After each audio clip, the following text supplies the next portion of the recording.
If the experts and the government are to be believed, the UK is getting ready for an electric vehicle revolution. Improvements in the battery range of electric cars, lower list prices and the expansion of the charging network mean that 2017 is the best year yet to buy an EV. However, there are still plenty of obstacles to running a pure EV. So we've compiled this guide to see if an EV is the right choice for you. The history of the EV dates back to the creation of the motor car at the start of the 20th century. However, the internal combustion engine soon took a lead in powering personal transport, and the EV became a niche choice for many decades, soon powering a few oddball city car concepts over the years, and of course the good old milk float. Government plans petrol and diesel car sales ban by 2040. Fast forward to the 21st century, and electricity is gaining momentum as a mainstream power source for cars, vans and trucks of all sizes. That's because regional legislation is making it harder for car makers to meet ever stricter emissions targets with pure petrol or diesel models alone.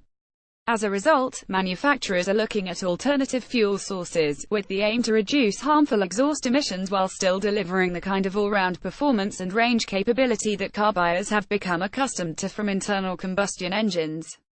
Pure electric cars still only make up a small percentage of vehicles sold in the UK in 2017, although it has risen from 1 to 2% in the past 2 years. The rise can be attributed to the increased number of plug-in hybrids that are now on sale.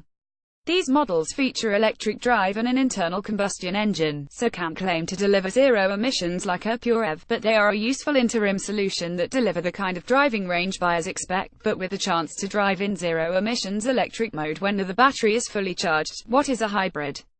Another addition to the market, but an even more niche one than an EV, is a hydrogen-powered vehicle. These models are nearly as clean as EVs, because they use a hydrogen fuel cell to power an electric motor, and the only byproduct is water. Hydrogen cars are as quick to fill as conventional cars, and they have a range that's similar, too, but the sheer lack of refueling stations and expensive cost of these cars means they have very limited appeal. But the question we're trying to answer here is, can an EV fit into your life? We weigh up the pros and cons of zero emissions driving so you can decide if an electric car is the right car for you. Electric cars, the benefits: zero emissions. The big attraction of an EV is the fact you are doing mile after mile of emissions-free driving.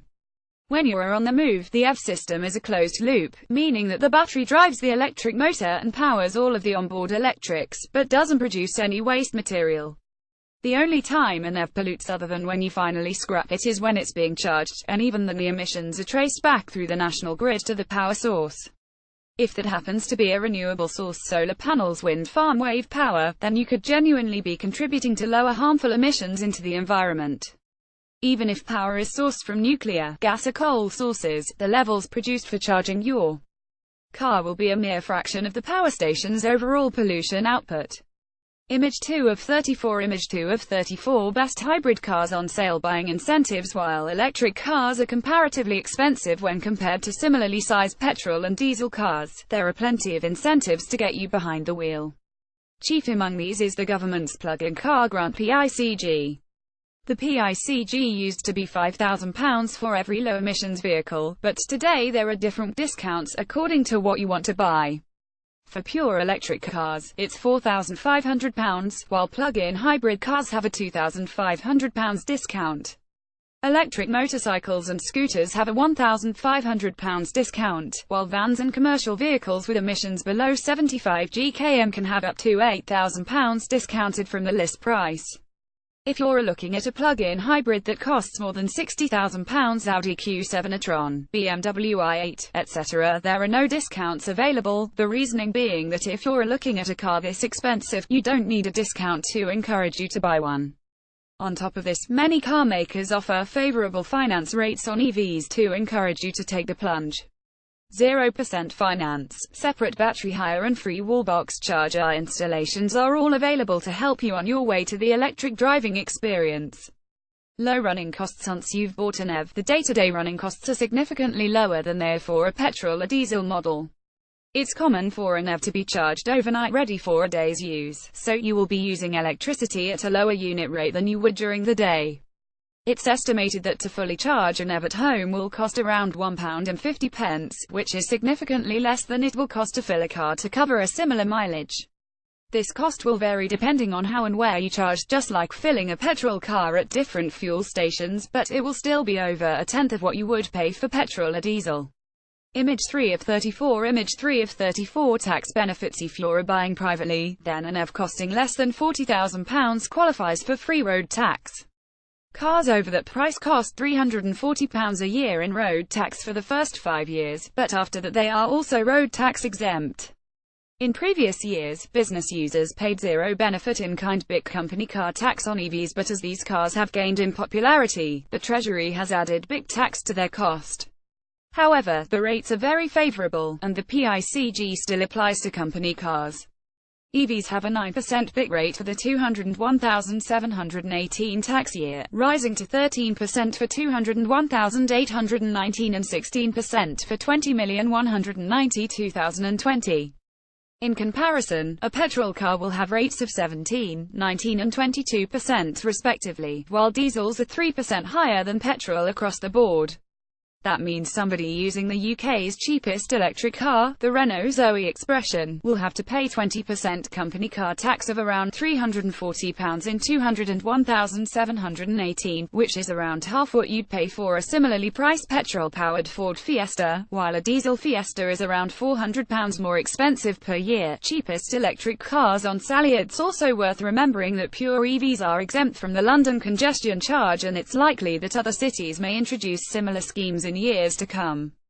Comfort is an electric motor only makes a faint whirring noise. Cabin comfort is a major EV forte. You only really have to contend with tire, wind, and road noise on the move, and if you're around town all three of these will be pretty minimal. In fact, EVs are so quiet that some makers are fitting sound generators to ensure pedestrians and other road users are aware of their presence when driving. Image 4 of 34. Image 4 of 34. Many EVs are designed to be comfortable around town, so while the suspension needs to be firm to carry the weight of the batteries, there's a degree of comfort to the ride that complements the lack of noise. And because the batteries are normally mounted low in the car, and the electric motor takes up less space than an engine, the passenger compartment will offer more space than a similarly sized petrol car. Acceleration. Thanks to the instant torque delivery of an electric motor, most EVs feel surprisingly quick away from the lights. Simply press the accelerator, and the car will sprint forward on a wave of torque. Most EVs will run out of steam once you're up to the speed limit, and the driving range will take a hit, too, but cars like the Tesla Model S can deliver sub-3 second 060 times in their most powerful guises. Electric cars. The drawbacks. Charging points. Image 5 of 34. Image 5 of 34. The biggest drawback to owning an electric car is having to charge it up. Every EV on sale is available with a 3-pin domestic plug so that you can charge it via the mains, while many firms offer a fast charging wall box for free when you buy an EV. The wall box will be connected directly to your mains power supply, so it can charge an EV at a higher rate than the supply that's fed to your home. Of course, to do this you need somewhere to park your car that's close to an electrical supply. Research shows that the majority of domestic garages are hardly ever used to park a car, while many people want to have off-street parking as part of their property, especially in built-up areas. Add in the fact that around 40% of people live in rented accommodation, limiting the ability to fit fast charging points, while around 20% of the population live in flats, making it even tougher to fit a domestic charging point, and you have a big EV issue. UK electric car charging points. Everything you need to know. Car makers are doing their bit to help with EV charging. Tesla now has a network of supercharger stations across the UK that offers fast charging, although it's only for Tesla models. Elsewhere, Nissan and Renault EV dealerships offer fast charging for EV owners on site, although that only really helps if you happen to be near one of these sites, which are usually on industrial estates on the outskirts of major cities. The other option is to sign up to a charging scheme, such as Polar EV Network, Ecotricity or PodPoint, for a monthly fee. This gives you access to charging points and dedicated parking bays on street and multi-storey across the UK. You'll find a lot of these located in major cities. London nearly has as many charging points as the rest of the country combined, but there are plenty to be found in Manchester, Glasgow, Edinburgh and Bristol, while some firms have branched out to add charging points at supermarkets and at motorway service stations. Charging time. Drivers have become used to the habit of simply filling a car up with fuel as and when needed. However, you can't apply the same regime to an EV. If you do, you'll be suffering from extra long journeys as you stop to charge your EV up over a prolonged period. In this regard, it's more the perception of EVs that people have that needs to change, rather than the cars themselves.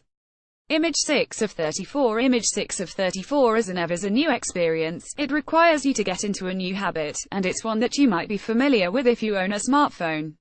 Basically, it involves some forward planning, and as long as you keep your EV plugged in every time you're parked, especially overnight, it should have enough battery life to get you to your destination.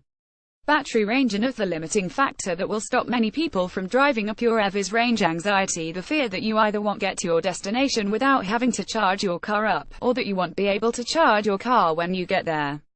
Current form means that a modern EV has a workable range of around 120,150 miles, but car makers are pinning hopes on the next generation of EVs being able to cover 300 miles between charges. Used electric cars should you buy one.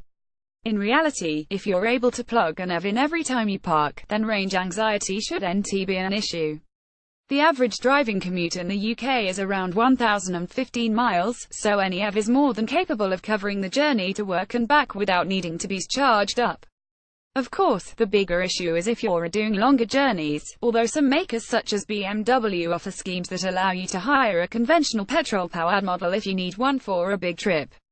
And if you are concerned about electric range, then the latest plug-in hybrids are worth looking at instead.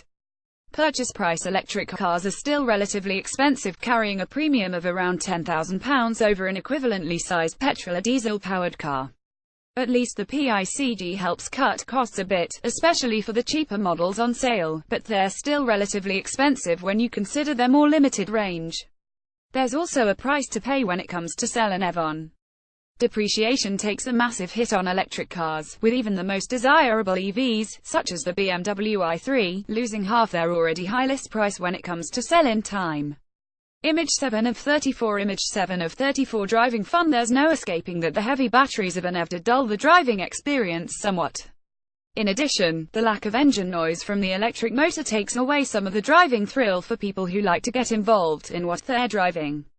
In addition, the direct drive and lack of gearbox also detracts from the driving fun, so enthusiasts still feel rather numb at the thought of EV driving. Have you considered owning an EV, or do you own one already? Tell us about it in the comments section below, then click onto page 2 for our electric car owner case studies.